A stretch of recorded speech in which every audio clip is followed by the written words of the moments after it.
What's up YouTube, Saf here on SuperSaf TV, and in this video I'm going to try to answer one of the most asked questions here on the channel, and that is how do YouTubers, content creators, influencers, whatever you want to call them, get companies to send them free stuff? Now I always thought that the answer was pretty straightforward and simple, but obviously it is not. So we're going to be going through this in detail. Firstly, a lot of people seem to think that they can just wake up one day, decide to start a YouTube channel, and then companies are going to line up to send them free stuff.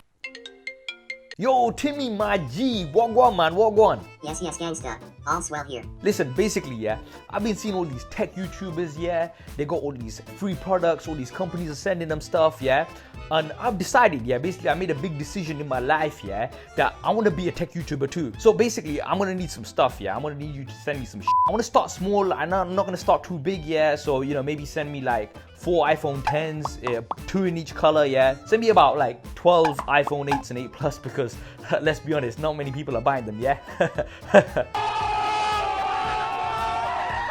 Yeah, and maybe like, you know, a few iPads and, oh yeah, listen, I want an iMac Pro top spec, bro. Okay, don't give me no standard stuff, I want top spec. Safe, yeah? Sure thing, gangsta. I'll get them over to you right away. Nice one, G, nice one.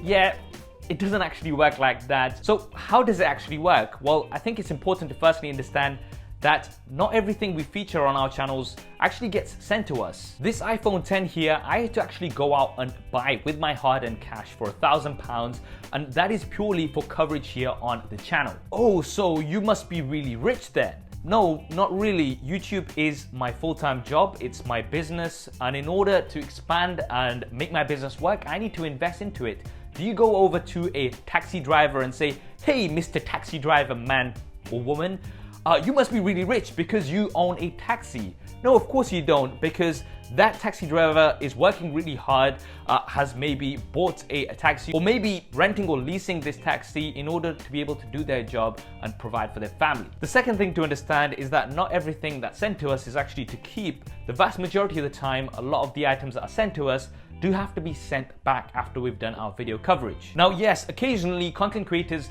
will get products sent to them to keep, whether that's part of a sponsorship or whether that's just for them to check out the product. So why is that? Have companies gone absolutely crazy that they're just handing stuff out free to people?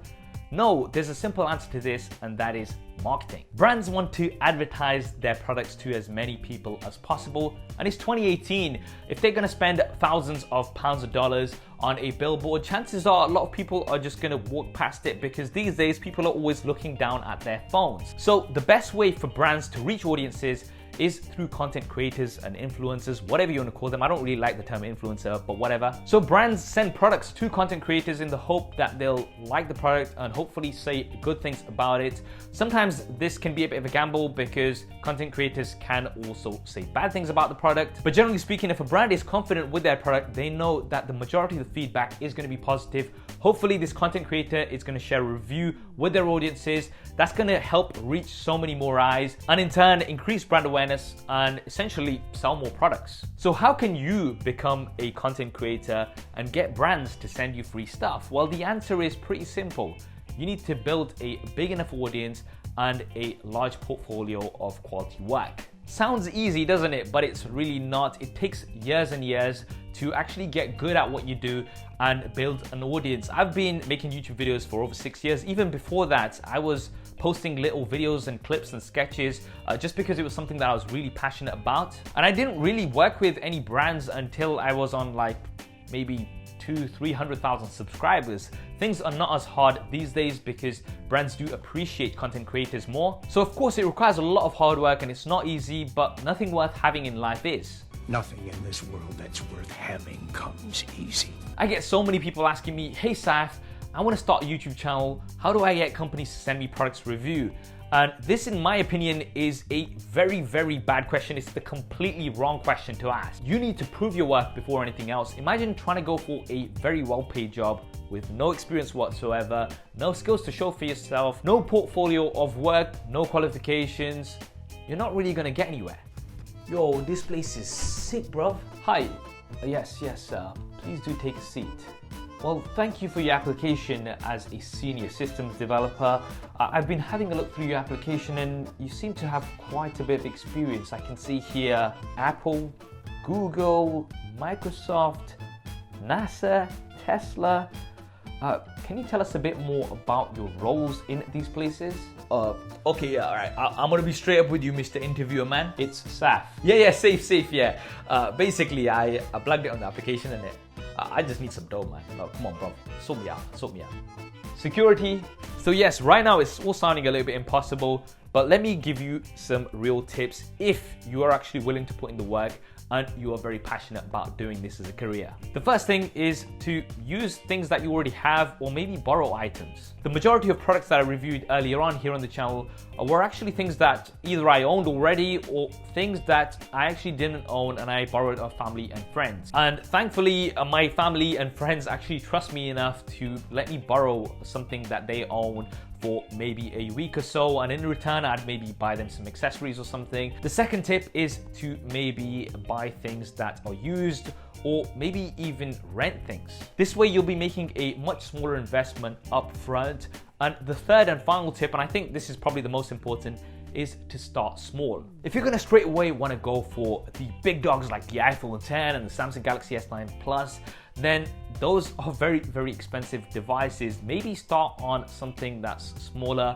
There's lots of products on Amazon which are around 10 to 20 pounds or dollars. You can pick up some headphones, maybe some cases, maybe some accessories or something. And a lot of people are very interested in these things, and a lot of these products don't actually get covered by a lot of larger YouTubers because they're too busy concentrating on the more popular, more mainstream products which have a lot of competition. And once you've produced lots of videos and improved your skills, found your voice, and are producing quality content, you should hopefully start building an audience, and then you can start approaching brands who are going to take you seriously.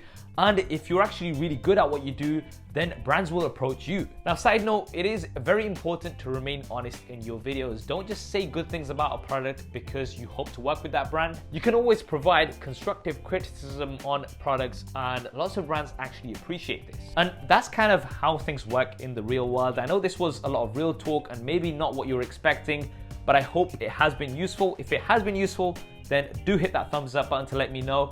And also let me know in the comments if you enjoyed this type of video and what topic you'd like me to cover next in SuperSaf Talks. Should we call it that? I don't know. That just came to me right now. Well, anyway, if you're new to the channel and you enjoyed this video and want to see more like it, then maybe subscribe and switch on notifications so you can see all of the latest content first. This is Saf on SuperSaf TV. I'll see you next time.